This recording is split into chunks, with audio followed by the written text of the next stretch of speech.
If you are a married believer trying to navigate this intimacy thing without shame, go ahead and hit that subscribe button because you are in the right My place. dad taught me that this is what love is. This is Hmm. what we do. It's just a special love between you and me, and we got to keep it a secret. And it still makes me a little emotional. I had never ever said it out loud. And I just heard the Lord say, "You're safe. This is a safe person to tell your story to." There was no real intimacy. We were more like roommates. If I'm getting real, I was still hooking up with my dad because that's what he had Mm. done my entire life. When it wasn't going well in my marriage or his marriage, we were like, "Oh, let's go to the hot tubs," you know? And Hmm. finally, I was like, "Oh, this is wrong." Like everything in me was screaming, "This is wrong." And I Yeah. finally got the courage to say, "We can't be doing this anymore." He had to tell me that a lot. "This is your husband. He is safe." I was like, "Whoa." I was like, "What are you talking about? Honoring? I don't need to be honored." He's like, "Yes, you do, Taleah. Yes, you do. You deserve to be honored. I want you to be honored. You won't have the marriage that God designed for you if you don't do your part, and your part Yeah. is healing." Welcome to the space where we tell our truth. Testimony, healing, breaking shame loose. Learning our bodies and walking by faith. Intimacy God's way, right here is the place. Sex ed for saints. Mondays at 6. We believe in the power of the story. Not just pain, but redemption and glory. Faith in the rhythm, hearts in the mix. Trust in educators. Mondays at 6. We're overcoming by the word of these testimonies. People getting free when we speak what's holy. Healing in our hearts, shame starts to split. Every story told, another chain gets stripped. Learning our bodies, learning His way. Intimacy and faith, walking day by day. This is where we heal, where the truth sticks. Sex-Ed for saints. Mondays at 6. I'm so excited to finally share this book with you. Hey God, Can I is available now. Find the link in my bio to get your copy. Hey friends, quick pause in this lesson because I need to put you onto something that has been blessing so many households. This episode has been sponsored by Covenant Eyes, the accountability app that helps you protect your eyes, your mind, and your marriage. If you're serious about keeping your digital life pure, guarded, and God honoring, Covenant Eyes is a game changer. It helps you to stay accountable online and creates a safe space for your heart and your home. And listen, because you are a part of the Marriage Lab, you get 30 days free when you use my code Marriage Lab. So go ahead, take that step, cover your. So, hello, everyone. Hello, hello, hello. Listen, y'all, I am so excited for the conversation that we are getting ready to have today. I have my girl, Taleah Pletzer, on the line. And when I tell you she has a story, she has a story. But before we get into it, I want to make sure that we lighten up the tone a little bit. And so I have something that usually I would begin my podcast with a question from the audience, and we answer those questions and we just dive into the conversation. But I wanted to do something a little bit different. And so I have something called the lightning round. And so I'm just going to ask Mm. questions and we're going to answer those just to lighten up the mood. And so the first question is, and this is just called, it's just a lightning round. It's just lightning round. And so I'm going to ask you, Taleah, do you like coffee or tea? And tell us why. I actually like both. I've had a recent heart issue with my heart, so I can't drink coffee anymore. So I Oh, love chicory root coffee. So I just put mm, my creamer and flavorings in there, and it tastes just like coffee without the side effects, and it's yeah, delicious and healthy. yeah, yeah. I'm a tea person. Like, Oh. give me a tea, right? And I think it's because I'm originally from the islands, and the islands are Mm. still like European, and so Yeah. everything about Europe is all about tea. And so, like, Oh, give that's me a true. tea, yeah, give me my tea, and then give me like a nice, comfy little blanket, and like I'm out, like I'm chill. I love I that. I love it. love I love it. hibiscus Okay. tea and all that too. Oh yeah. Yeah. Yeah. Yeah. Do you prefer the beach, living on the mountain, or let me say, visiting a mountain, or staying at home? Oh, that's a hard one. I live in the mountains, so I love, love, love the mountains.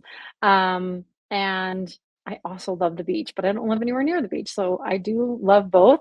I love the ocean because it's never ending. It's just out there going and going and going. Um, and one time I was at this beachfront just having some prayer time, and the Lord was so awesome. I was just praying and thanking Him for the day and all that. And all of a sudden, He just said, I'm like, man, this ocean is just endless, Lord. It just really is cool that you created such a enormous, thing. And, it Mhm. was just amazing. And he said, like I sensed him saying, Yeah, as endless as my love for you is this ocean. And I was Mm, like, oh, wow, it that's was so just so cool. good. Yeah, it was awesome. That is so good. I live next to a beach. I grew up in the Bahamas, between Georgia and the Bahamas. So I live next to the beach. Live in Oh. Georgia right now, and we have a lot of mountains, but I don't live on the mountains like you. Like I love to go to the mountains because I think that it's like magic that happens when you go up there. Like you Mhm. go on another level with God. And so I know your prayer closet must be real good. Yeah, Living up there. I also live about an hour and a half from Lake Tahoe, California. There's Nevada and California side. And so there's retreats that we have up there and I've been a part of. And let me tell you, there's nothing that I've experienced so far that is like Lake Tahoe. It is just so Mhm, serene and quiet. mhm. And you've got the best of both worlds. You've got the mountains, you've got beautiful trees, and you have a beautiful lake. And you can meet with God like none other. It just quiets yourself. It's amazing. I love going up there. I love it. I need to put that on my list of places that I need to visit. You do. I do. Let's connect. I'll go to Tahoe Yes, with you. for sure, for sure. Okay, let me get another one. Do you like music, silence, or prayer? I would say prayer and music, definitely. Yeah. I am a music worship girl. I love to Mhm. worship. Yeah. It's something about worship that just takes you right on in. Hmm. Yeah, That's me. it's love it. Yeah, that's me too. That's me too. I love that. I love that. Okay, one more. You like sunrise or sunset? I would have to say sunsets. I am not a morning person, so I do not get up on Easter. Yeah, maybe, but and we do sometimes the pre-sunset. I don't know what it's called right now. Mhm, Um, the dawn, mhm. Easter dawn service, and oh man, it kills me when we do that. But um, so sunsets, we have really incredible sunsets where I live. Because I live kind of out of town on a ranch. Me and my Mhm. husband run a ranch together, and man, we just sit out there and it's beautiful, like pinks and blues and purple Yeah, sometimes. And oh my gosh, it's just heaven. We have rocking chairs we put outside and we just relax. It's so great. I just I love it. love it. I love it. I'm a morning person. Like my body wakes up at 4 a.m. every morning. Oh, you remind me of Yeah. like my husband. He is up. And now I have this my little dog I'm trained to be my service dog, and he is the same way. And it kills me every morning. He waits until my husband comes in the room. And my husband's awesome. He'll let me sleep until 6:30 or 7. And Mhm, as soon as my husband comes, he's like, oh, the dog's like, it's time to get up. And he's jumping on me and licking all over me. And I'm like, stop, get off me. mhm, mhm. That's what they So it's do. pretty Don't funny. nobody know how to interrupt sleep more than your dog. I love it. I love it. I love it. Thank you for that lightning round. I wanted to kind of like lighten up the tone a little bit before we got into the conversation because, as I Yeah. mentioned, it is heavy. Or audience, you do not know my guest. Her name is Taleah, and Taleah, I want you to tell the audience a little bit about who you are, what it is that you do. Thanks, Tammy. Well, I'm Talia, like Tammy said. I'm a mother of 5 girls. Yes, all girls. They are ranging from 39 down to 16. So, yeah, we spread it out a little bit. God knew what he was doing, though. And I run a small family ranch with my husband. We have 10 acres and we have sheep and cows and chickens, and we've had ducks, we've had pigs, you name it, we kind of experiment and do it. I homeschooled most of my children. And so I'm an educator. I love learning. I love teaching. Now God has called me to be an Immanuel prayer practitioner. It's healing prayer. I walk alongside women who've had trauma. Trauma is my focus. I love to meet you where you're at and just, be with you and provide a safe space for you. And we connect with the real, tangible, living presence of Jesus using brain science and biblical principles. And let me tell you from a personal experience, it's amazing. Like it's nothing like you've ever experienced before.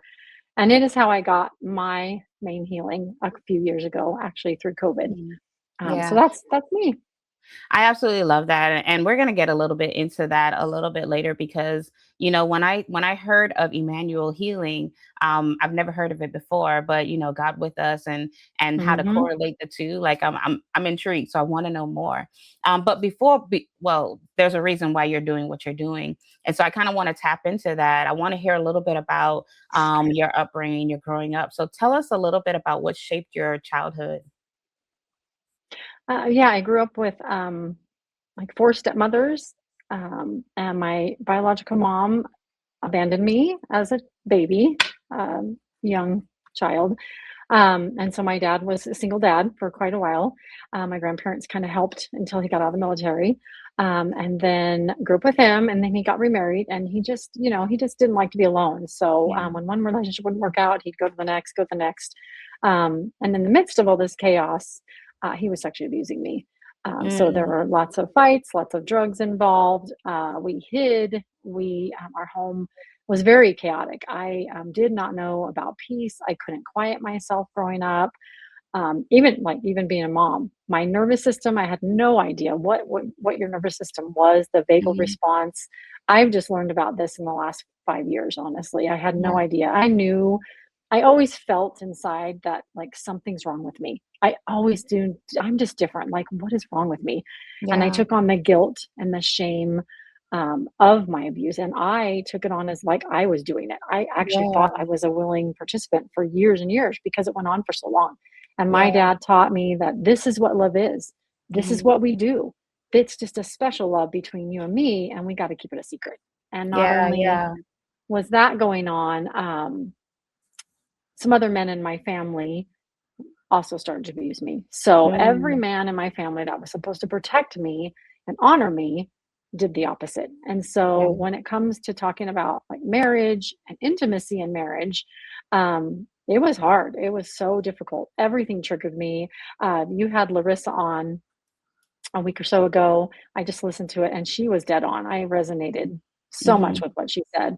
I would get triggered and I wouldn't have words. So I couldn't tell my Mhm. husband what triggered me. And then he would be like, well, what is going on? Why are you Yeah. triggered? Like, I'm trying to love you.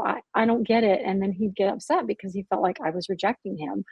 And I Mhm. didn't have words. I didn't know how Yeah. to explain, like, this particular move or whatever you're doing is, like, it's really triggering me. And it could Yeah. be out of left field. I would be fine, and then all of a sudden, boom, I was not fine. Yeah, it's amazing how, trauma responses manifest within our lives when, Mhm. something has occurred. But when you speak, you just loaded off on us just now. There's so many layers to everything it was that you just said. And I kind of want to take it back a little bit because it began with the story of you being abandoned by your mom, Mhm. right? And so I believe that we all have these experiences that we have in life that create the sexual stories that we have as we mature and as we go on. And so, you went from abandonment, and then from there, what was your parents together, or were they like were they in a relationship? Was it the both of them? You were living with your dad, and then your mom abandoned you. Like, how was that dynamic? They were married when I was born, and my dad was in the military, so we were in Okinawa, Japan, and my biological mom I guess she just wasn't ready to be a mom at that point. Mhm. She'd had a lot of stuff in her own life. Um, and so she just wasn't ready. And so I guess she just decided, she couldn't do it anymore.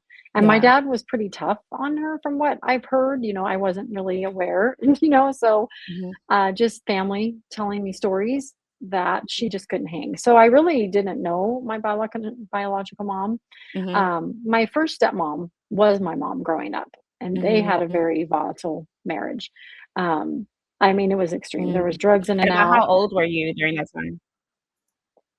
They met when I was about 3, and I think they were together for a really long time before they actually got married, but we never knew that. We always just thought, "Oh, Okay. it's mom and dad." Yeah. So they were together for, like, 12 years until I was Mhm. about 12 or 12, Yeah. 13, and then they got divorced too. Yeah. So that was very traumatic for me also, and in the midst of that, my dad was abusing me the whole entire time, and nobody knew it. Wow. And and Mhm. and I like I don't even know how to sit with that, right? Because now you're in a situation where you are being abandoned by your biological mother, and now you're having to be raised by your father, who you are now, in a circumstance where you are being violated. Like, growing up, how do you feel like that was shaping you, who you are? Yeah, that's a great question. It shaped me to feel not worthy Mhm, a lot. I had so many insecurities, um, and just feelings of inadequacy, feeling, and then, as at first, when I was younger and it just kind of started, and he'd come in my bedroom and caress me and, touch me and get in bed with me in the bunk bed, I'd be like, oh, and I would freeze. I would try to pretend I was asleep so he wouldn't, touch me. And mhm, that didn't work. And so when that didn't work, I would go to, oh, I don't feel good. mhm, Dad, I don't feel good. So that manifested into physical symptoms also that you talked with Larissa about on your show. I had the mhm, same exact thing. So I never felt good. Everybody called me a hypochondriac. mhm, It was just very tough. We mhm, were living in this secret, like it was a secret. And my dad always told me, like, this is our special secret. This is just what we do. This is how we show each other love. So mhm. I equated that to love. However, the sexual part, I felt dirty and disgusting and gross. Yeah. And so when I grew up and became an adult and, started having relationships, I equated sex to, oh, no, this is dirty. This Mhm. is a duty. This is just something that I have to do to please a Yeah. man. Like it Yeah. wasn't about, me or me wanting to be um, enjoyable or any of that. Yeah. 'Cause it's almost like you're, without even recognizing, your body is kind of building up this defense because it knows what's happening is not right. And Mhm. so it's training your nervous system to respond. And how long was the abuse happening? Until my late teens. Yeah. So your body is getting adjusted and used to this kind of engagement. And so when it came to, like, when did you begin dating? I believe I was 16, 15, Yeah. 16. Yeah. And so as you are dating, like, how was the dynamics between you and those who you were dating? Knowing, well, I guess I'm not sure if you were communicating with others what was happening to you or whatnot, but like, how was the dynamics between you and the person you were dating, with the trauma that you've experienced? Yeah. I It was very difficult. So I didn't have sex premarital. Mhm, I waited. Well, actually, never mind. I did with my first husband. My first husband was like my first quote unquote boyfriend, mhm, serious boyfriend. Um, and I was not saved at that time, and I didn't really know about Jesus. I'd heard about him and mhm, stuff, but I had a lot of, like I said, insecurities. mhm, And I just really I wanted to be loved, you know what I mean, in a good way. I wanted to be really loved and cherished. And so my insecurities led to me allowing different things, him to do different things, him to treat me poorly, him to talk about me poorly. And I thought, oh, because he told me one time, you think you can do better. This is what marriage is.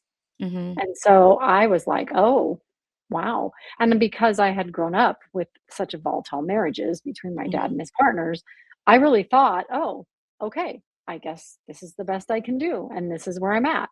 Yeah. And then, we had a child, and so I was like, "Oh, now I really gotta stay because I've got this kid, I can't leave." Um, and I had a lot of insecurities. There was no real intimacy. We were more like, um, roommates. Mhm.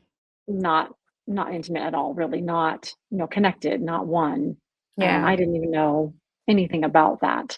Mhm. Um, and then, like, the midst of that, if I'm getting real, occasionally, like, I was still going my and hooking up with my dad because that's what he'd Mm. done my entire life. So I Yeah. had no clue. I didn't know. I mean, I knew it was wrong, but I had grown up with this is what love was, this is Yeah. what we did. And when it wasn't going well in my marriage or his marriage, we were like, "Oh, let's go to the hot tubs." And Mhm. finally I was like, "Oh, this is wrong." Like everything in me was screaming, "This is wrong." And I Yeah. finally got the courage to say, "We can't be doing this anymore. Like we have got no, I'm not doing this anymore. I'm married. Yeah. This is wrong." And he was just like, "What? No, it's okay. Whatever we do, we do." And I was like, no, like, this is really wrong. I just Mhm. sensed it, and I didn't really, I kind of had Jesus a little bit, but not, deep. But I just knew like it was him. Looking back, it was totally him Yeah. convicting me, being like, "This girl, no, like you can't Yeah, be doing this." I think it's an interesting word when we say convicting, because when I'm thinking about the scenario, you're being in a situation where you're kind of being groomed into what is happening to you, and so your mindset is based around the experiences that you're having and what it is that you're being told. It reminds me of a story. I used to go to a church, and a lot of things happened within the church. It Mhm. awesome church. It was an awesome church, and during that time that I was there, the church broke up because it didn't Mm. completely break up, but there was somebody there who was having a relationship with the pastor. And so when I had an opportunity, the Mm. pastor did a podcast episode with somebody, and he was saying, "Yeah, I had a 12-year extramarital affair with someone who was within the church," and Oh, that wow. person did a video on they did their own podcast. The person he was having an affair with, and she was like, "This was my spiritual father. And when I came into the church, I was 18 years old. And, when, I kind of like moved into the house and he kind of nurtured me. I was newly saved. I was a babe in Christ. And we used to have Bible study. And then, one day he kissed me and he kind of nurtured her into the role of Mm. what it was that he was doing. And so Mhm. he abused his authority. And now she felt tied and obligated to it." And then she goes on to tell a story about how, he ended up marrying her and the person who she was getting married to, and he became their marriage counselor, and she was still sleeping with him during this time. And I think that when it comes to these dynamics, it really plays a role on sexual behavior, because she couldn't fully engage with her spouse, and it's a spiritual father in that element, but on your end it's your actual father. And so it's almost kind of like those dynamics, because they are abusing the role and what Yeah. they have to violate you. And because this is something that you've been groomed into, it's not something that you're doing in cognitive, right? Like we're thinking, my brain Yeah. has been trained to respond this way. And then I'm Mhm. pretty sure, in your situation, like you just explained the scenario where you're like sitting down and you're telling him this is wrong. It's kind of like manipulation, right? Like, no, we got to do this. This is what we're supposed to do. And I think that it's very unfortunate, because you're in a marriage and you can't fully give yourself to that person because of the dynamics of what's happening. And so, what did that do for your marriage? Well, nobody knew, Mhm. at that time, like, nobody knew. I was sworn to secrecy, and I was scared to death of the consequences if I Mhm. was to ever share the secret. So, nobody knew about what was going on. Mhm. But it did, like, it was an out when something was going on in that marriage. Then if I was having a hard time or we just were arguing or whatever, or my dad was arguing in his marriage, well, we just came together. Like it Yeah. just, we had a place basically to go, um, where we could check out of our marriages, which was very, very not good, very wrong. Yeah. But, like you said, I was very much groomed. From the time, gosh, a little bit started when I was like 3 and 4, and a little Mhm. bit more, and then, Yeah. it just continued, and then not only, like, his abuse led to other abuses because I felt like I always had this target, and I did, like, on my Mhm. back, Yeah. because other men saw me as easy, like an Mhm. easy victim, easy prey, and I Yeah. was. And so all around me, men, like friends of my dad's would hit on me, this, and I'd be like, "Oh Mhm. my gosh." So like your previous guest, Larissa, I did similar things that she did. I Yeah. hid my clothes. I was like, oh, it's me. It's my fault. I'm wearing the wrong clothes. I look too attractive. So I was like, all right. I wore huge, heavy sweaters, like big, baggy clothes. Baggiest, the better. Could not tell. Like my, Yeah. my current husband had this sweater and he hated it because it was big. It was huge. I always wore this stuff. Well, I got sick at work and passed out, Yeah. and they ended up cutting it off of me. And so he loved it because he hated it. Oh my But for gosh. me, I was so Yeah. insecure at that time that I wore the huge clothes. I would not wear any form fitting jeans, pants. Like now, I wear leggings Yeah. now. I wear, comfortable, cute clothes. I'm Yeah. still very modest, very Yeah. much so. However, now What you're I can finding. look cute. Now I'm like, Yeah. oh. this is cute. This is, Yeah. I can feel sexy Yeah. sometimes. I can do You that were now. kinda, like, walking it out on your own. Oh, very much so. Yeah. Yeah, and, Mhm. like, it kinda reminds me of, I wanna take a pause right here because a lot of times when people are going through traumatic events and things like this is happening, they're not communicating, they're taking all of that in on their own, and so Mhm. I just wanna talk a little bit about the importance of acknowledging what it is that you have experienced so that it can be released because, like you mentioned, you didn't share with your spouse. What was that breaking moment that said, "I just can't do this anymore"? Like, was there a moment that happened where you said, "I have to begin speaking about this"? No, actually, it was the Lord. Mhm, So that first marriage ended due to irreconcilable differences. We both did some things and sinned, and it just didn't work. mhm, I got remarried, met my husband, and he is amazing. He lifted me up. I was a people pleaser. I didn't have any self esteem. I would let people roll all over me. And it was because of how I, grew up. And so he would come alongside me. He would help me. We'd only been married, my current husband and I had only been married about a year or so, maybe a year and a half. Um, and I was on the worship team at church. And one of my dearest friends back then, and we were all, after worship, we're all hanging out talking at night after worship practice. And she says something to the whole group, and I about was like, oh my gosh. She said, "Oh yeah, our my dad molested me." And I mhm, thought, what? I'd never heard that ever. I'd heard of uncles and people you didn't know, and coaches. Never ever in this point in my life, and I'm almost like at this point I was almost 24 mhm, years old, and I had never heard a dad. Like I thought in my head I was the only one who a dad, your own father, because it was just I felt like I said disgusting. Like and especially I'm older, so I grew up in the 70s, 80s, especially during those times we just didn't talk about those things. Nobody did. And mhm, so I went home and, I was reeling and, and thinking about what she said and I couldn't believe it. Didn't want her to know that, something happened to me like that. So I tried to hide it. And then I went home and in the shower, like day after day, every time I got in the shower, the Lord would just knock on my heart. I would sense him saying, "You need to go tell this woman. You need to go tell your friend."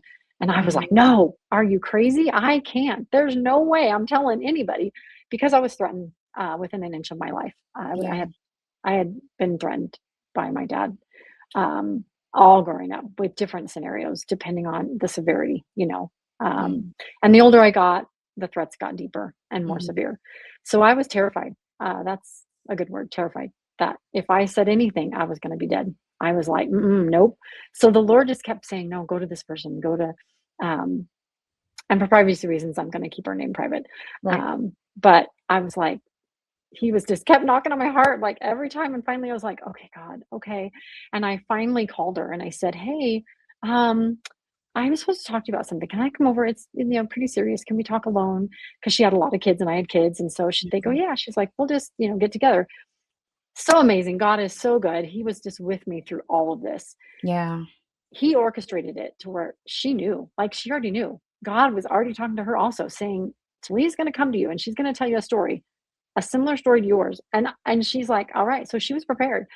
So I went to her house and I had never uttered the words, "My dad abused me." I'd never, Mhm. still makes me a little emotional. I had never ever said it out loud. So Yeah. we're on her bench outside and she says, "So what's up? I know you have something important to tell me." And she grabs my hand and I was like, wow. And I just heard the Lord say, "You're safe. This is a safe person to tell your story to." So I did. I uttered the words, "My dad sexually abused me for most of my life." And Yeah. she didn't act shocked, like she didn't act surprised, nothing. She just grabbed me and she hugged me. And the first thing she said was, "It's not your fault. It's not your fault." And I was like, "Yes, it is." And I really believed it was. And Mhm. she said, "No, your dad made a choice. He was the adult. He made the choice, not you. You were the child." And I said, "Yeah, but you don't know the whole story." And she goes, "I don't have to know it. God knows it. And he brought you here to me." So she, through that, helped me get counseling. And I went to group counseling for a while. And Mhm. that's when I started my healing journey. I love how intentional God is because he knew that you could not carry the weight of that anymore. And he created the space for you to be able to free yourself of all of that, Mhm. because you're in Yeah. a whole marriage where you are holding all of this. Mhm. And I'm pretty sure that, and I'm just guessing because I'm not in your marriage. I wasn't in that particular marriage, but I'm guessing that your responses to him, what it did to Mhm. the intimacy, like all of the things, like I'm pretty sure it made everything difficult. And so Yeah. I'm so glad that Mhm. God is so intentional of, even though we are experiencing traumatic things, that he still brings it back, because it makes that scripture come alive where it says all things work together for the good. It Mhm. doesn't even sound like that should be a scenario where, no, God, like I'm being abused here. How is this going to work out for the good? But yet we're here having this conversation because somebody else is going through it. And it was by the person who revealed their story that you were able to even share to free you. And Mhm. now look at the path that you're on. Like that is amazing. That only God Mhm. can do that. Oh, yeah. Only a good God can Mhm. do that. And so you're at this facility or the group therapy that you're doing. Mhm. Um, and so they were able to walk with you. Were you married again at this time, or? Yes, I was married to my second husband. We'd been married about a year or so, year and a Mhm, half.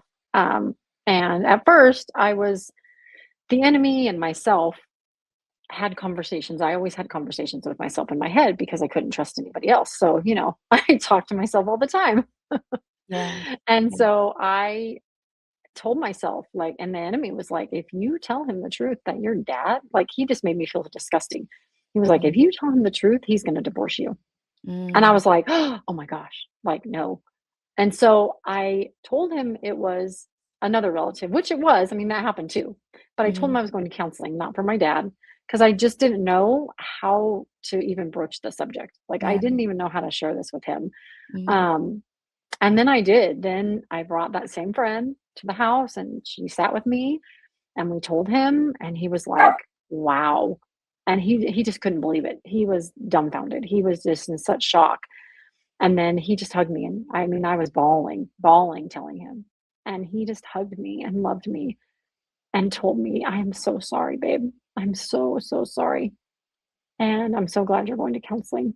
And he just was there. Like, he was like, "He's not seen our kid. He's not." I'm like, "Yep, nope, you're right." And so he was just protector of me. Like, God finally brought me the man that would protect me here on earth. Like, he protects me. He has always been for me. And I mean, it took some rough times of walking through some really tough stuff, me freaking out because, like I said, my nervous system was shot. I had no idea. How do I regulate my immune system? My not my immune system, but that too, my nervous system. Like, how do I do it? Was so out of function all the time.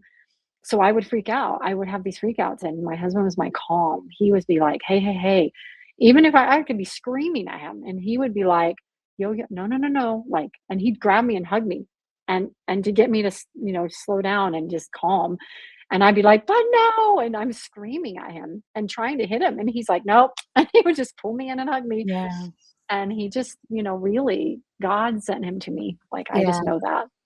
I love how your husband played a role in your healing process, because many people don't have that.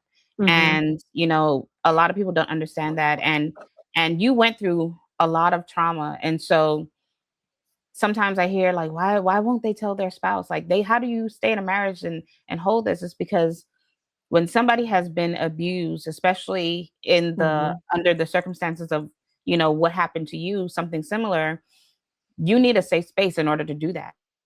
Yep. You need a safe space in order to be able to release. And sometimes it's not the spouse that's not safe.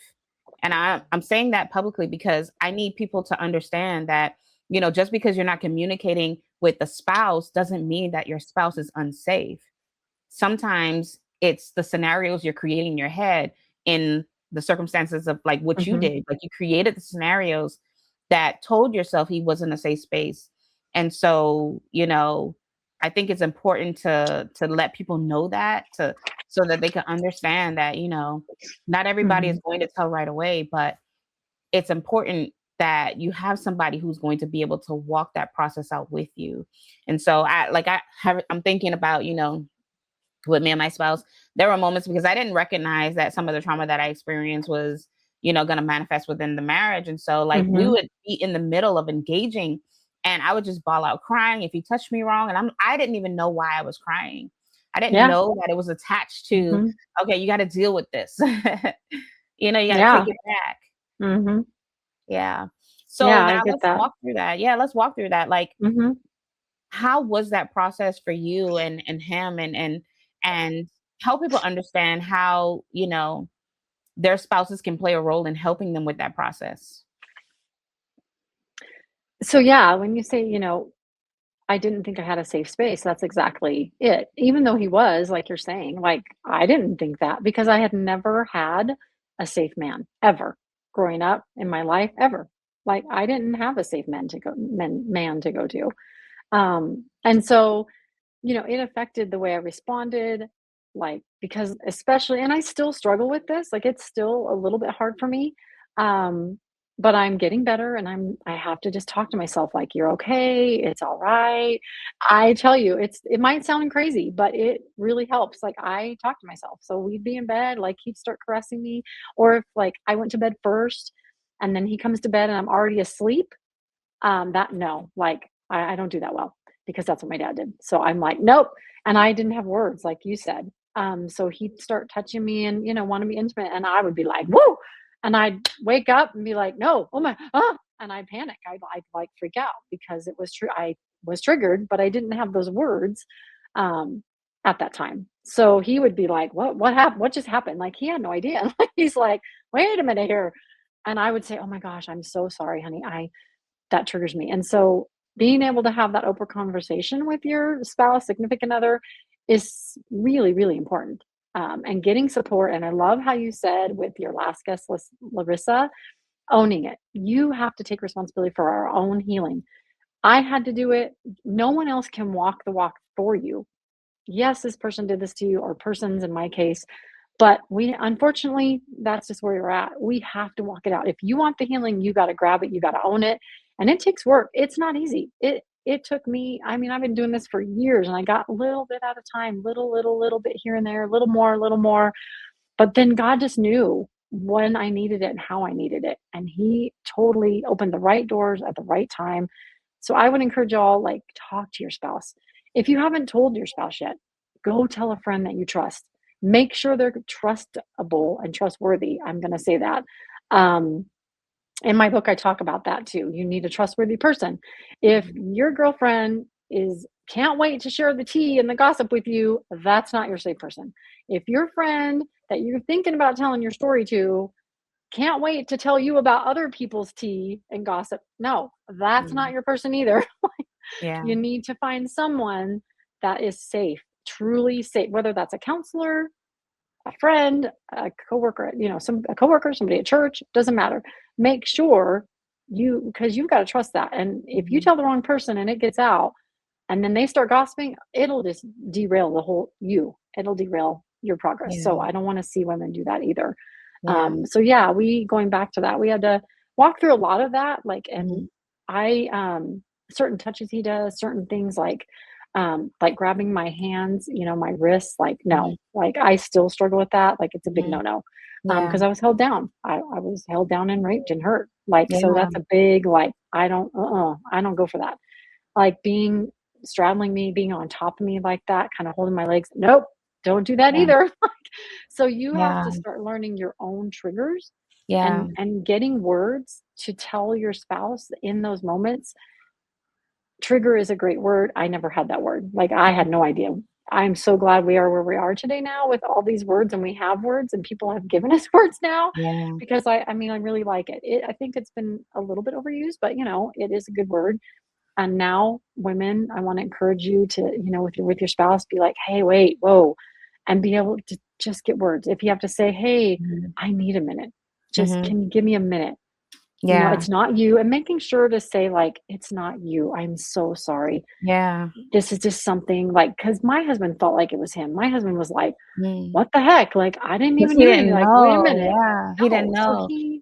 He Mhm. felt rejected. Like at Yeah. first, he felt rejected. He was like, "Well, okay," and then he'd get upset. He'd be like, "Fine, you tell me when it's okay to Yeah. be, intimate." So I was like, "I'm so sorry," And I know, and like, I felt I bad. wanna unpack that a little bit because, like, how are you present with your like, how did that work on your presence with intimacy, or how did it evolve over time, with the dynamics as you were walking through your healing process? Because I'm thinking, like, if you're in a situation where with like your where sex is now associated with your father and other Mhm, abuses that was happening to you, for me, like, what I would think is, okay, there would be a disconnect there. And mhm. so when it comes to like engaging, like, how do you then reconnect to somebody who's actually loving you? And so, like, how did you change your viewpoints as it relates to intimacy so that you could be fully present for your spouse? I guess that's Mm, what I'm asking. yeah, I love that. So for me personally, I have ADD, so I get really distracted with things going on, and so I learned that early on, because we would have, like, the TV on or, because we got kids at home, so we got TV on and, like, some music or whatever in the background. Well, I learned for me, "Oh, no, because I will just disassociate. Because when I was going through my divorce, I'm sorry, abuse, that's what I would do. I would literally come up out of my body as the sex was happening with my father. Mm, I would come up out and I would disassociate. And the Lord would actually take me to a beautiful, beautiful place. And the Lord would be with me. And he was the only man. I wasn't afraid of this man. I didn't know who he was, but it was beautiful garden. And we just laughed and played and hung out under this tree. And just, it was so beautiful.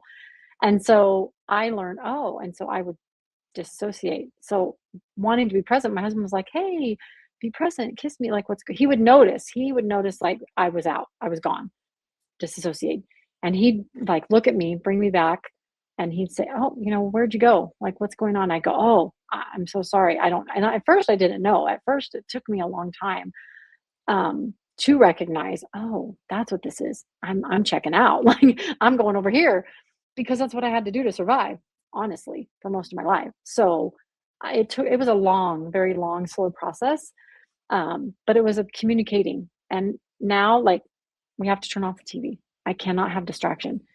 Um, I do candles and music without words because I'm such a music person, as we discussed earlier. I can't have words because I'll be bopping to the music and stuff, and I'm focusing on what's going on in my room, mhm. trying to be intimate. So um, now, like, we focus on each other, and the Lord really, really helped me because I used to think, okay, especially being a Christian woman, and I just want to say this, if I may. I know a lot of women, and I was one of them as a Christian woman. We're taught, yep, it's a duty. You got to do this. Sex, when your man wants it, all the time, anytime, on demand type of thing. And it was so legalistic that I was told, and taught way back when, that I was like, okay, it's just a duty. So if I didn't feel like it, or I was hurting, or I was having a hard time, or had a stomach issue, or I just didn't feel like it, I wasn't in the mood, and didn't feel sexy or whatever, I would still do it. I would be like, okay. I wouldn't tell him that, but I would just, in my mind, I was like, okay, it's a duty. I'm just going to do Yeah. this. And he'd notice and he'd be like, do you not want to be intimate? Like, it's okay. Like, we don't have to. And I was like, oh, we don't? Like, what? What? Wait. And so he was Yeah. very awesome and gentle. And he's like, no, like, this isn't a have to. I want to be with you. And he so wanted me to enjoy the moments and enjoy intimacy, and I didn't know how. I was like, "Wait a minute, what? You want me to enjoy this with you?" Like, he's like, "Yeah, it's supposed to be, this is what God designed. We're supposed to become one and come together, and be one." And so it was the Lord, like, I'd lay there and we'd start, kissing and, being intimate, and the Lord would whisper to me, "He's safe." I would start to dissociate and go and check out, and the Lord would bring me back. The Holy Spirit would be like, "Nope, come back, girl." So I would come back, and he'd be like, "He is safe. This is your husband." I mean, he had to tell me that a lot. "This is your husband. He is safe. I orchestrated this. I designed this. This is how I designed it. This is how intimacy, and I created it to be this way. Beautiful, wonderful, healthy, wholesome, honoring." And I was like, whoa, I was like, what are you talking about? Honoring? I don't need to be honored. He's like, yes, you do. Taleah. Yes, you do. You deserve to be honored. I want you to be honored. And that's who I created your husband to honor, to love you, to cherish you as Christ, as I love the church. So the Lord would have to a lot tell me that over and over again. He'd have to pop in there and he'd be like, it's okay. You're safe. This is good. This is safe. Your husband's safe. He's not going to hurt you. He's not going to do anything that you don't want him to do. Yeah. I think that, man, God is so good because Amen. Yeah. you went from a space where you are connecting from your body to be present with God so that he didn't allow you to focus on the negative experience in that way, Mm-hmm. because Yeah. he knew that there was going to be a time where he wanted you to engage and understand the level of intimacy from the perspective of him. And then he met you there Mm-hmm. in your relationship. And then he says to you again, your husband is safe. This is your Mm-hmm. safe space. Now, this is the time where you can embrace and you can do all the things Yeah. because now I'm here. I'm not here Mm-hmm. with you up there anymore. I'm here with you down here because this is where I want you to enjoy, because I want you to understand that I love you and I value you and I value the Mm-hmm. intimacy that you have with your spouse. Man, that is so good. That is Yeah. so good. That is so Oh, good. go ahead. Go on. Sorry, I didn't interrupt you. I was just going to say, I love what you're saying. And I love how the Lord met me exactly where I needed to be each time. He met me in the garden where he took me out of my body, away from the bad that was happening. And then he showed me how intimacy is supposed to look with him. Yeah. And Beautiful. speaking to your audience, like he can do the same for you. I'm not an anomaly. Tammy's not an anomaly. We're not, like it can happen for anybody, but you got to do the work. You got to let yourself heal and feel all the emotions, and don't be afraid of your emotions. Don't be afraid, especially with your spouse or your loved one, whoever it is. Don't be afraid to say, hey, wait, whoa, whoa, whoa. I'm not comfortable. Yeah. And I don't know why, but I'm just not comfortable. Let me go explore. Let me go kind of figure this out, talk to some people. Whatever support that you need, don't be afraid to get that support that you need, because it's important. Otherwise, it can ruin your marriage. Like, you won't have the marriage that God designed for you if you don't do your part, and your part Yeah. is healing. I love that. I love that. Let me ask you, how long have you and your current spouse been together? We have been married. We just celebrated 31 years. Absolutely. That's beautiful. That's Yeah, we've beautiful. been together for 30, let me see, 33, I believe. Yeah, Yeah. 33. That's beautiful. God gave you exactly what it was that you needed. Oh, He yeah. gave you exactly what it was that you needed. Okay, okay. So, Mhm. yeah, let's talk about, the healing process, because I know, you're in it's called the Immanuel Healing, yes? Yes. Let's talk a little bit about that and how that got started. Well, actually, it got started for me through my own healing in 2020. So I'll go back a little bit. Like you said before, physical symptoms started to manifest in my body because my body could no longer hold the trauma. So as we age, ladies, when you're young, enjoy it because your body can take it. Your body just keeps holding the trauma, holding the trauma. When you start getting in your 40s and 50s, it no longer can do that. And so suddenly I was not taught. I didn't know how to handle all the stress in my life, just daily, everyday stuff. And so I had started having seizures, and they were Mhm. not epilepsy. My doctors here kept telling me, "Oh, you're just anxious. Here, take a pill, take a pill." And I was like, "No, this is not anxiety. There's something really wrong." And my husband was like, "Oh no, this is not anxiety. They're just throwing you pills. We're not Mhm. doing this." So 4 years of this, I struggled with these seizures, Mm. and they were only in the wintertime when it was cold. They were not in the summertime, which was, I'll get to that in a minute. And so, long story short, 2020 hits, or the end of 2019, December. My husband had pushed and pushed and paperwork, because we had to start a trail, paper trail. To get somewhere else, you got to have a paper trail. So, long story short, we went to San Francisco, and I got diagnosed with FND. It's functional neurological disorder, and Mm. it usually, not always, usually it's tied to sexual trauma. And Mm. they interview you, like, they don't take just anybody. So that was hard. They interview you before you see if you're a good fit or you're a candidate. Well, they interviewed me and I like had every single one of the crushed symptoms or whatever that they talked about. So I was like, oh, great. Um, and so I struggled because I was like, no, it's not that. Because my daughters had found it online before I got diagnosed with it. They're like, Mom, I think you have this. And I was like, no, I don't. I've already done all this healing. I went to Mm-hmm. counseling. I did this. I did that. No, it's not that. Because you got to understand, Tammy, I didn't want to be broken anymore. Yeah. I was so tired of feeling broken. So they were right. I had that. So I went to the next step, which is talking to psychologists. Like, okay, what does this mean? What do I do? They suggested CBT, which is cognitive behavioral therapy, talk therapy, which I did that. It was great. However, the talk therapy doesn't get to the root. It teaches you how to learn new behaviors and modify your behaviors, but it does not get to the root of the issues. So I met this lady through a friend of mine. She was amazing, exactly who God, like God just knows what you need when you need it. So she said, well, I don't do CBT, but I do this other thing, Immanuel Healing Prayer and emotional focus therapy. And I'm thinking, oh, I don't know what that is. So she's like, well, we could try it and see what you think. Great. I'm like, I'm down. I need healing. And it then 2020, well, I'm sorry, I skipped a part. 2020 happened. So we are in COVID. We are in just kind of starting COVID.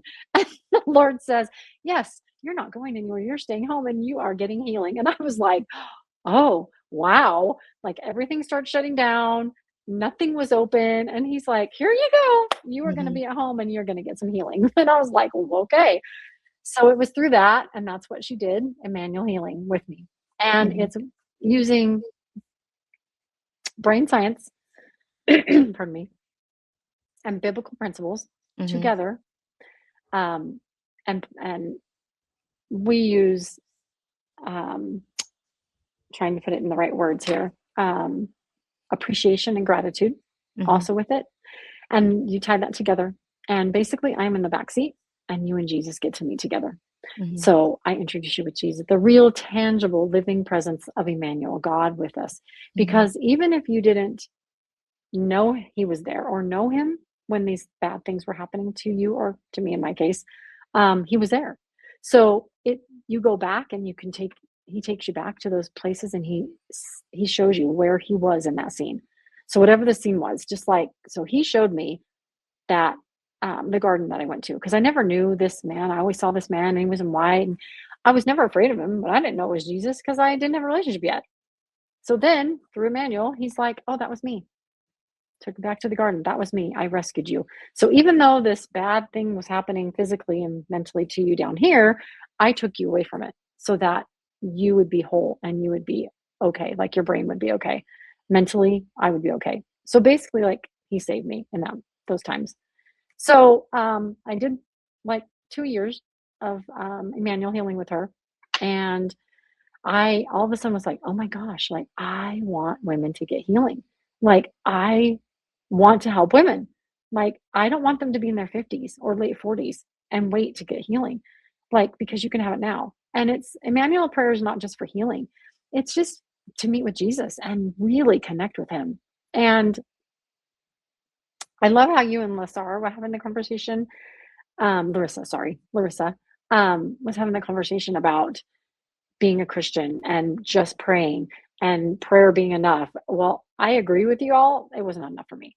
So Emmanuel is completely different. You meet with Jesus. I don't tell you, oh, do you think you need to forgive so and so? Nope. I don't prophesy. There's no prophecy. There's nothing like that. I'm just walking you through, asking you questions. It's very, very gentle. Some of the coaches that I do a free mini session for people so they can kind of see what it's about because it is so different than anything else I've ever seen anywhere. And people are like, oh my gosh, like that was great. It was so relaxing. It was so gentle. And I'm like, yeah, because it's Jesus. It's not me. I don't have an agenda. Like I already had my own healing. Like if you get healing, woo, I'm proud of you. I'm glad I'm going to be with you, but I'm not doing the healing for you. Like it's your journey, not mine. You know what I mean? Like we all have to walk out our own journey. And I'm so passionate about helping women. I've also done a lot of trauma classes because I want to focus on the trauma part. And we all have parts that we do when we go through stuff like this. We have protector parts. We have parts that keep us over here. We've got little part over here that's afraid to cry. We all have parts because we live in a fallen world. And so Mhm. Jesus just nurtures those parts, and he shows us like, oh, I was here. Here I Mhm. was. Oh, your mom was yelling at you, or your dad was doing, oh, here I was. This person was hurting you. Oh, look, here I Yeah. was. And he showed me the roots, like deep, deep roots that I Mhm. and false beliefs that I had about myself. Like, I'm not smart enough. I'm dumb, because Yeah. I was always called an idiot. So I believed in my head. I would see people like yourself doing podcasts or writing books or whatever. And I knew God had called me to write a book. And I was like, no, I'm not smart enough to do that. I can't write a book. Like, do a Mhm. podcast? I can't do that. I'm not smart enough. I really, truly believe that I was not smart enough. Yeah. So these deep roots came out. And then all of a sudden I was like, oh my gosh, I am. And it was like some of the things that did, it was from my gut. Like there were spiritual darknesses, spiritualities Mhm. holding on to me from my gut, darkness.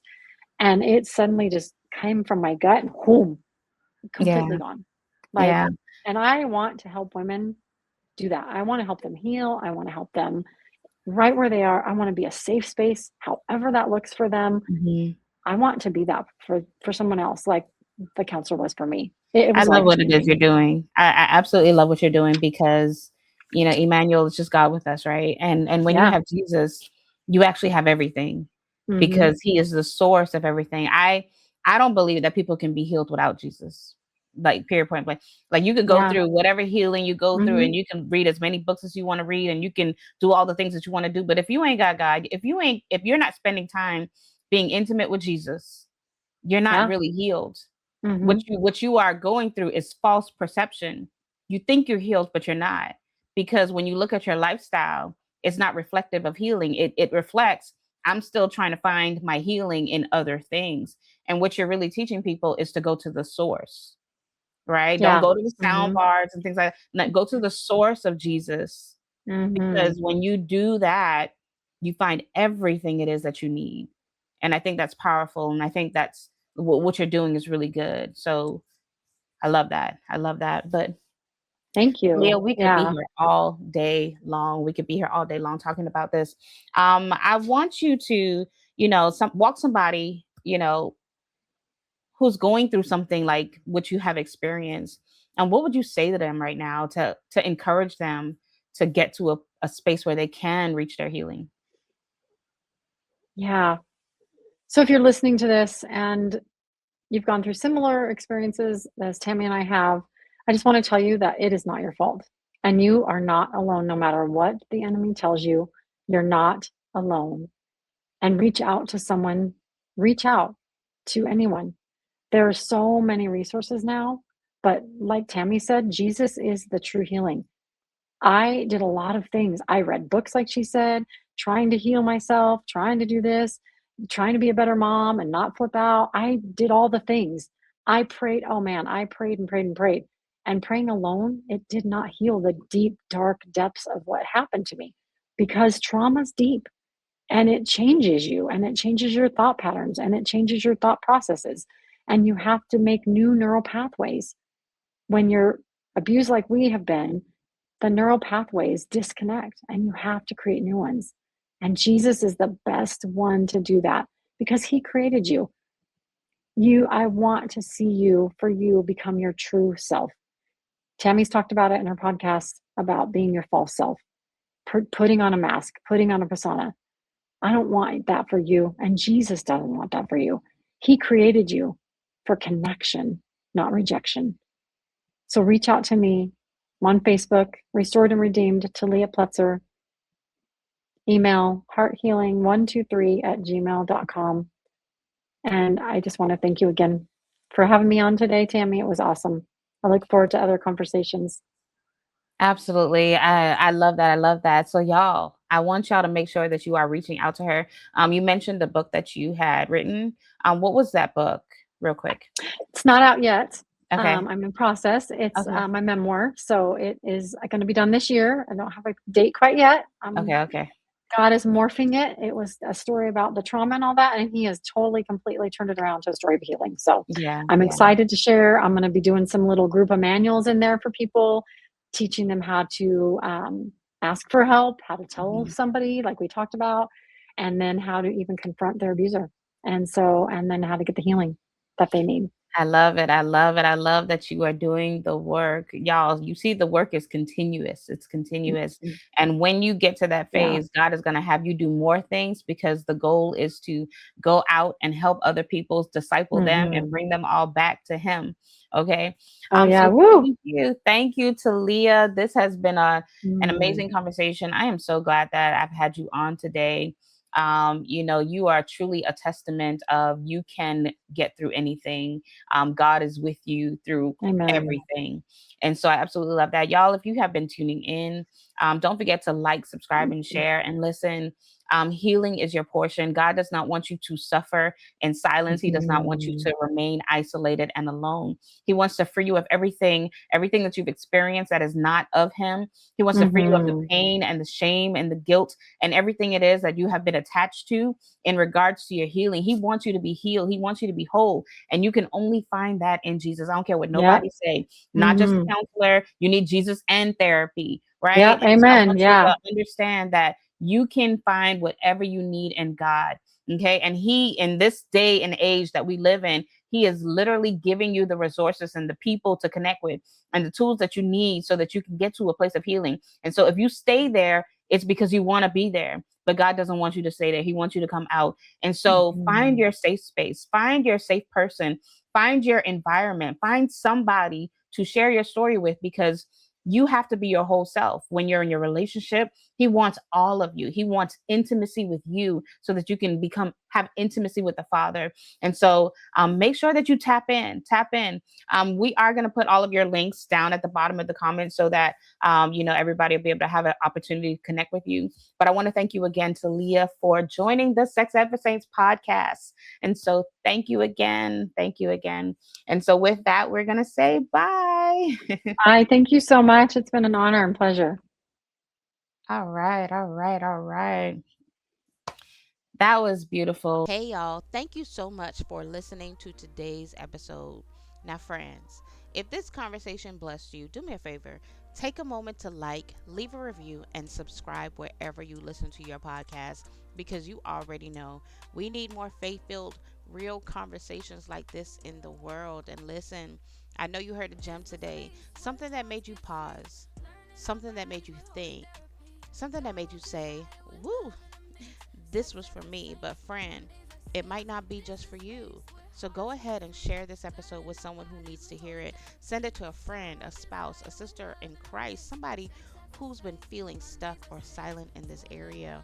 Let's spread healing, freedom, and truth one conversation at a time. And until next time, we're going to get candid, but keep it God. We'll talk to you soon. Bye. Mondays at 6, come and sing this out. Oh, let's sing this out.